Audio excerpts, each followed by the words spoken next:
Assalamu alaikum and good evening. Today we are honored to bring together both international and national educators for a thought-provoking discussion on a topic that is not important only for the timing but also that is really essential to discuss in this fourth industrial revolution timing.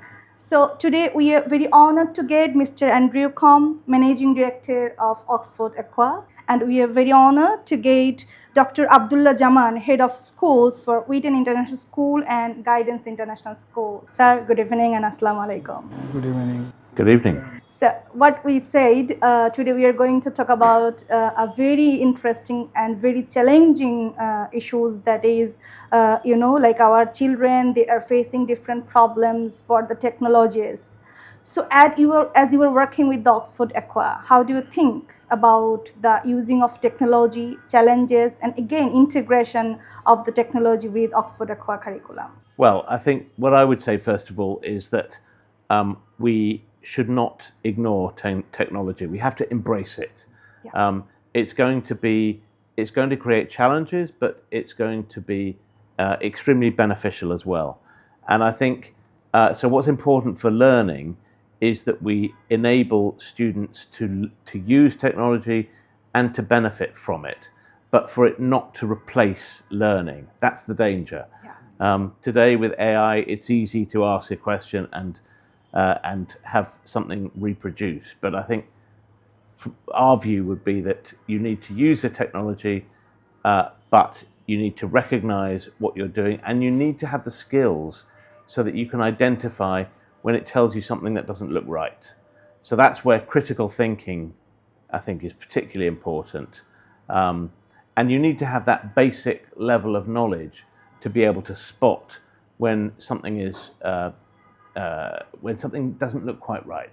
Yeah, that means what do that you you think? have a very Yes. strong assessment system so that students can be, evaluated based on their critical thinking and different strategies. Yeah, we encourage critical thinking. We want them to develop, not just we don't want them just to reproduce facts. We want them to develop them, to analyze data, and to make decisions and recommendations, and to come up with their own creative thinking. Thank you. So on this point, I want to hear from you because you are leading to schools, and what do you think about it, sir? Yes, thank you very much. I totally agree with Mr. Andrew Coombe because he's rightly said that regarding we cannot avoid the technology. We have to take the technology because technology is taking and entering in the every sphere of our life, even in education, in medical, in agriculture, in every sphere, and it is making our life easier and productive. At the same time, it has some challenges. That challenges we should know how to address, particularly for the school-going children. You see that we frequently see the consequences of technology that students particularly are much more addicted to device, watching videos, but it has adverse impact, that we agree. But at the same time, because it's happening because of lack of knowledge how to address and how to deal. As a parent, if I don't have knowledge that how to manage this technology, how to balance it for our children, because we have lots of the benefits also there. Yes. And you cannot say that yes, because in this era, like we are talking about fourth industrial revolution, so you cannot say that okay, today I will not use the technology. So you cannot say that because you have to be in a technology. You are running through technology. So as you are running through, so you have some, all the good things has some negative sides as well. So negativity you have to control, and you have to know how to control and manage this negativity. That's why once we see the students are coming, and frequently we see we experience this thing that children are coming, many of the children are becoming addicted, and some of them are hyperactive. So ADHD diseases also we frequently experiencing, and most of the cases are because these children are addicted to device. But the problem is we don't blame the children, we blame the parents, because as a parent they don't have the knowledge how to manage and address this and use this technology. Because sometimes we see when a mother is The child is crying, so mother is coming and handing over the mobile to watch the video to the children. And the kids are not eating, so mothers takes it as a means of eating. They let them to watch the video, then they feed. So it's not a way to feed the children. Once a baby is hungry, they must eat. You should not run after for that, because once we force it, we make coercion. So the children create on different demands. They raise different demands. So one of the demands is, okay, if you give me the mobile to, or if you give me to play the games, video games, or to watch videos, then I will eat. So the children have this type of demands they can raise. Once you understand a child, once a baby is hungry, they will eat, because it is their basic need. As a parent, we should not be mad for that. We shouldn't be crazy. We see our parents, I'm talking about from the reality, we see the parents are crazy. My child, my baby is not eating. Because the way they like to feed the baby, the demand they need, they would like to feed them more than their requirement, more than the demand. That's why. So I totally agree with him. We must adopt the technology, use the technology, and we'll get the benefits of technology. At the same time, we should have the awareness of to address the challenges. So thank you. On this point, I want to go to Mr. Coombe. Like the way sir is telling the wrong way of taking food, we are taking the assessment in a wrong way, and we are focusing on memorizing systems. So as an international educator, what do you think, sir, about the education system, what we traditionally used to follow? Well, I think that memorization has its place, but it's not enough on its own. So what we encourage is this critical thinking, is evaluation, commentary, weighing up both sides of an argument, and showing that you can critically analyze data. The other thing that we do, which we strongly believe, is to introduce project work, which in a sense doesn't have a question. You create the question for yourself, but you then need to go and do your research and your analysis to come up with something. It could be a presentation, it could be a computer program, it could be a piece of artwork, but you have something that you have developed either in a team or on your own, but it will have, to get to that position, you will have had to use a lot of these different skills, which are so much more than just memorizing things. It's great, sir. And that is the expectation from all of us. So on this point, I want to ask one thing, like as a leader of the two schools, so how do you set your curriculum where students will be grown based on the technologies and all the facilities of modern timing, but they will not be addicted to the technology? Yes, that's the very relevant question, but what we think, we have to create the alternatives. If we want to refrain our students from the addiction, then we have to create the alternatives. What we do, we emphasize on the project-based learning, activity-based learning, and student-centered. That we do. What we do, for example, we are teaching our children science.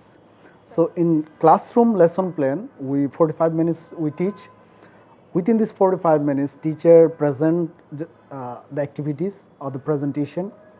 At the same time, this lesson plan is aligned with the project work.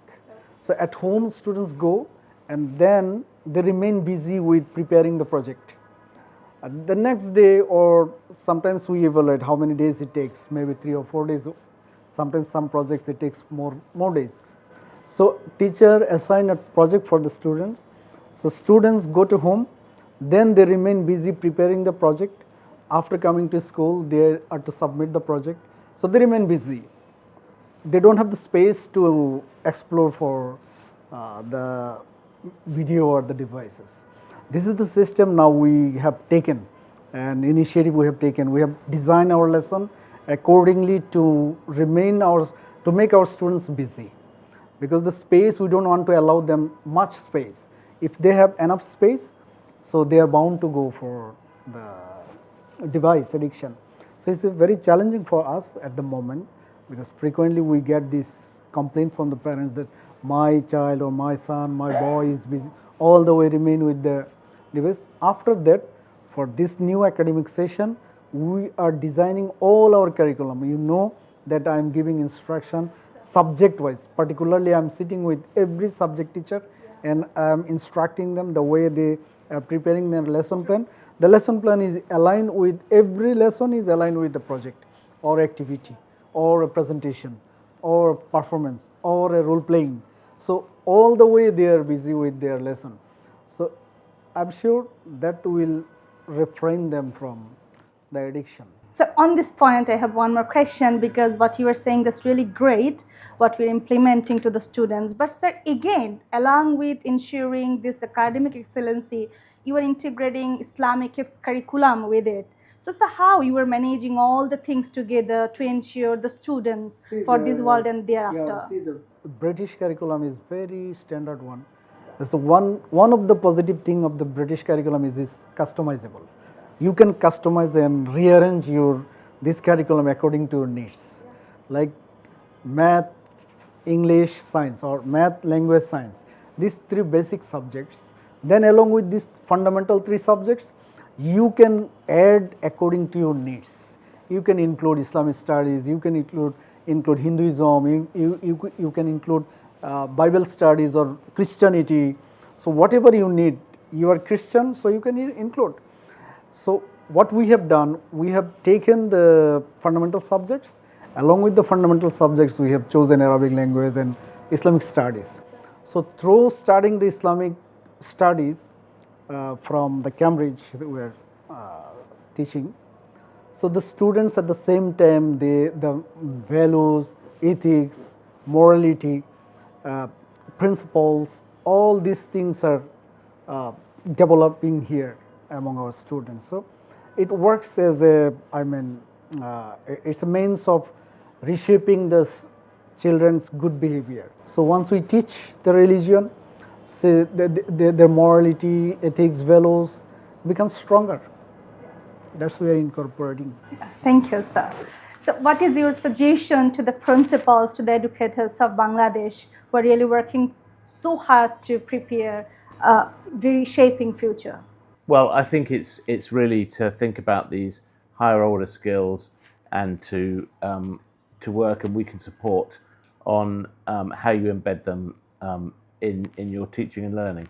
I think we're very much aligned on our thinking. I think we share a lot of the same educational values, so my advice is just go ahead.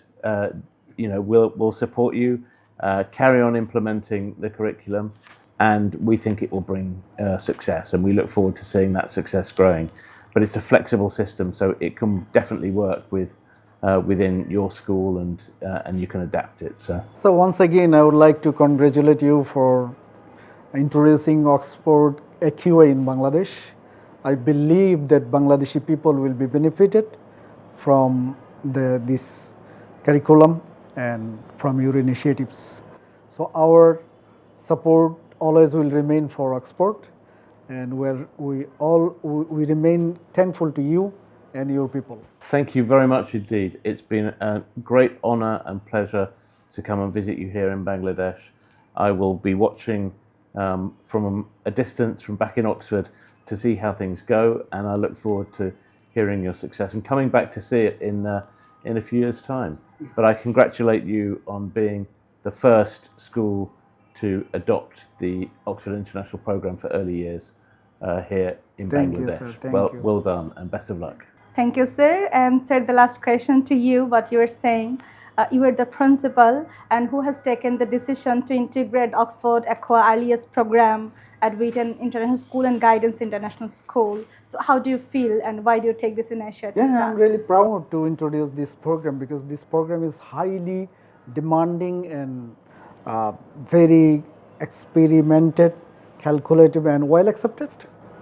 So this program is like AQA is 100 years old awarding body, and Oxford University Praise is like, I come to know from Mr. Shahin Raza, more than 400 years. So this 100 years experience I'm picking something from an educator or an organization who is serving for more than 100 years. So definitely this is something extraordinary, good thing. So we are implementing here. So we are really proud. Thank you, sir. You are promoting and you were integrating Cambridge curriculum, Pearson Excel curriculum, and from now Oxford Aqua curriculum. So, what is your suggestion to the parents and students, sir? To parents, is my suggestion is direct your children to be good human being. Fix the aim for your children to be good human being, not to be a good doctor, not to be a good businessman, but to be a good human being. Then good doctor and good businessman will get automatically. So fix the target to be good human being, serve for the humanity. That's my message for all my parents. And for your children, to nurture them, to create them, that's what we do, inshallah, at our best. So thank you, sir, both of you, to be here and to share some precious words. And we believe these words will be beneficial to our students, parents, students, and the principals as well. So thank you again. Thank you. So everyone, thank you very much, and may Allah bless us to serve the nation, to grow up and to shape the future in a very right way for this world and thereafter. Thank you very much, and Assalamu alaikum wa rahmatullahi wa barakatuh.